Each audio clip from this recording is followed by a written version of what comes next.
pro nobis peccatoribus nunc et in hora mortis nostrae. Stay back! Remain calm, Monseigneur. You are safe now. What did they do to me? This dream. This nightmare. What nightmare, Monseigneur? It was terrible. I was but a shadow among shadows. There was so much anger, despair. How long has it been? A day? A year? Fire!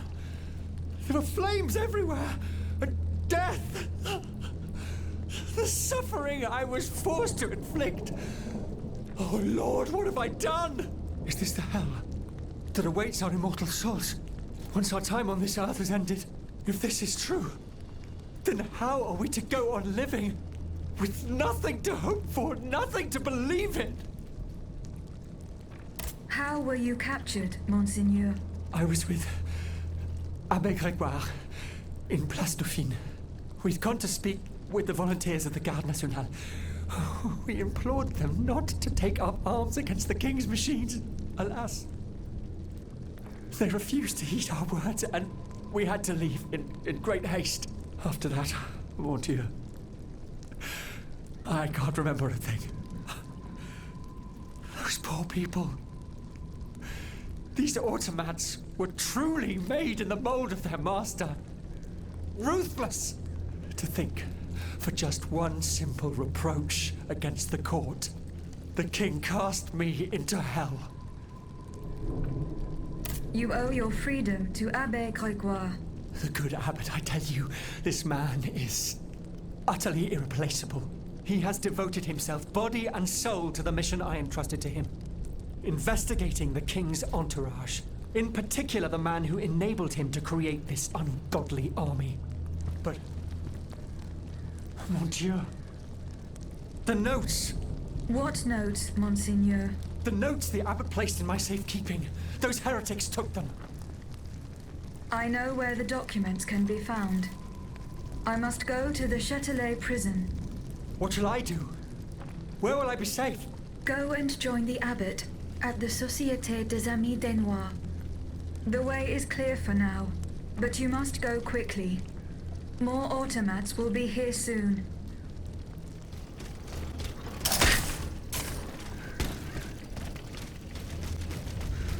Is at the other end of the Pont au Change. This grappling hook will be very useful.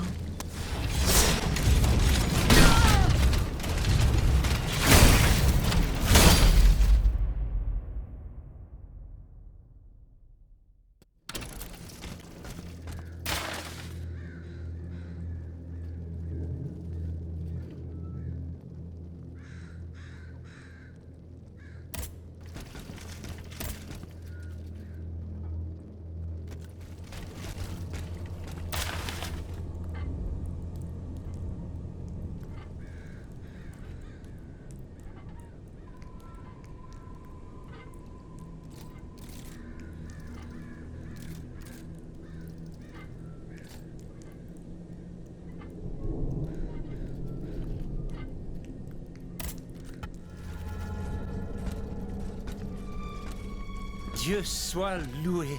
It is such a blessing to see you safe and sound. This belongs to you. Bless you, whoever you are. You have our eternal gratitude. I believe you've met Monsieur Julien Raymond from distant Saint-Domingue. He's one of the most eminent members of our organization. And you?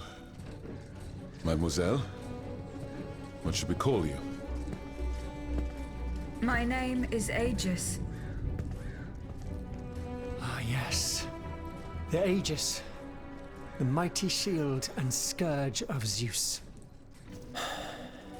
I wonder... Earlier, by the Pont Neuf, when you touched Monseigneur's ring, can you explain what happened?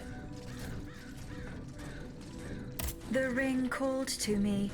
It compelled me to reach out and take it. Come now. The moment I touched it, I was transported. Somewhere else. It was the same strange world that you were in, Monseigneur. Hell, you mean? Or purgatory. I saw things there. I saw Monseigneur giving a sermon. What wickedness is this? This explains the moment when you froze. And this isn't the only time you've experienced something like this, n'est-ce pas? That is correct. It also happened with 2 objects I found in Place Dauphine. And what happened there? That is where I found your Bible and your cross, Monseigneur. How did you know they belonged to me? They demanded to be returned to you. You did not regain consciousness until I did so. This is madness. Let us not be so quick to judge, Monseigneur. I witnessed the moment when your cross was taken from you. Then I saw you being locked in that box. Eh bien voilà. It is just as I suspected. Here, Aegis, look at this. Over the course of my research, I unearthed this ancient document. I believe I have finally uncovered its meaning. It's a triangle with an identical inscription at each corner. Nemi, memory in ancient Greek.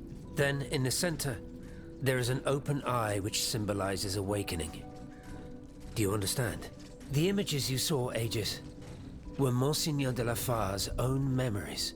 3 echoes of the past tied to personal objects of his. 3 Nemes, memories which some dark alchemy had taken from him. Without them, his mind would have remained lost, incomplete. He would never have regained consciousness. But by returning these 3 objects to him, Aegis, you were able to save his immortal soul. Tell me, Aegis, when you were at the clerk's office at the Châtelet, did you perhaps see a leather wallet near the abbot's documents? No, Monseigneur. Ah, that is unfortunate. Most unfortunate. Monseigneur? That other world where you were held prisoner. Do you still feel its effects? This other world, as you call it, Aegis, is none other than hell itself. Gehenna. The place the Lord sends those who worship the beast. But hell didn't keep me. Has God given me a chance to redeem myself, perhaps? What task did you entrust to the abbot? The Holy Office ordered me to keep an eye on the Comte de Cagliostro. This charlatan imagines himself to be the heir of Mesmer, the magnetizer, and seems to have ingratiated himself with the king. There have been disturbing reports about him that could lead to his excommunication. It is said that he can make the dead speak. Can you imagine? I asked the abbot to investigate the surroundings of Eugène de Vaucanson's workshop, where the Count had been seen coming and going for several weeks. I cannot disclose the details of what he discovered there, but it may well be related to the events that have plunged Paris into mourning. I bid you farewell, Monseigneur. Wait just a moment, s'il vous plaît. You are one of Cagliostro's creatures, are you not? What do you mean?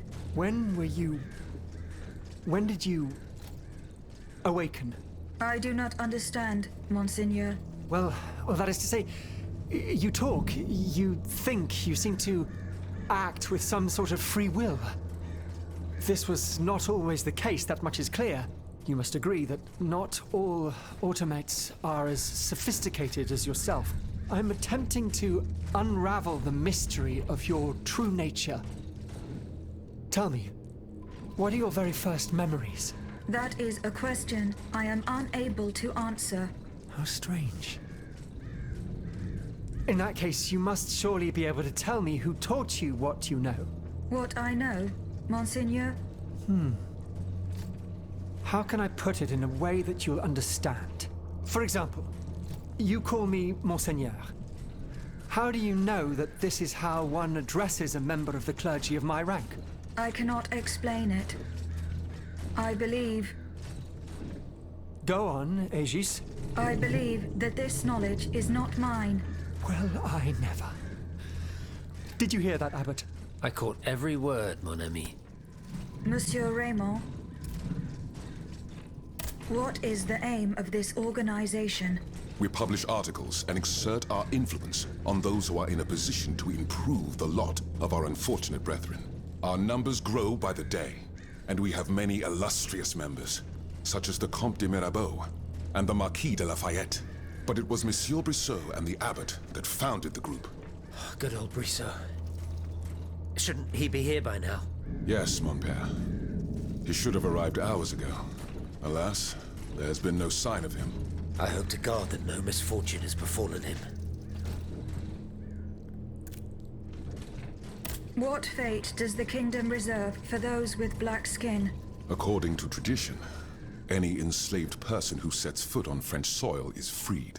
This rule is most problematic in the eyes of planters in the colonies, who would seek to maintain their precious labor force. This is why, for the past 12 years, no black people have been allowed to disembark in any of the kingdom's ports. Those who accompany their masters on the journey are imprisoned in the Admiralty's jails the moment they leave the ship. As for those who manage to evade the authorities, they live in fear of the raids carried out by the Marshalsea. Are you not subject to these laws, Monsieur Raymond? I am fortunate enough to have been born a subject of the king through my father, and also to have received an education, and to be wealthy. Naturally, that makes all the difference. You are quite a long way from home, Monsieur Raymond. I haven't been back to Saint-Domingue in nearly 5 years. I left my most trusted men in charge of overseeing my indigo plantation. I came to France with the aim of having an audience with the king. I hoped to convince him to use his automats for agricultural work. I was of the belief that this was the best way to ease the suffering of our enslaved brethren. Alas, it was all for naught. I was only able to get an audience with the Minister of the Navy, and even that was granted reluctantly. Later, when the king convened the Estates General, my hopes were renewed. I saw it as an opportunity to make our voices heard. And then, mon Dieu, what a disaster, Aegis. What a complete disaster.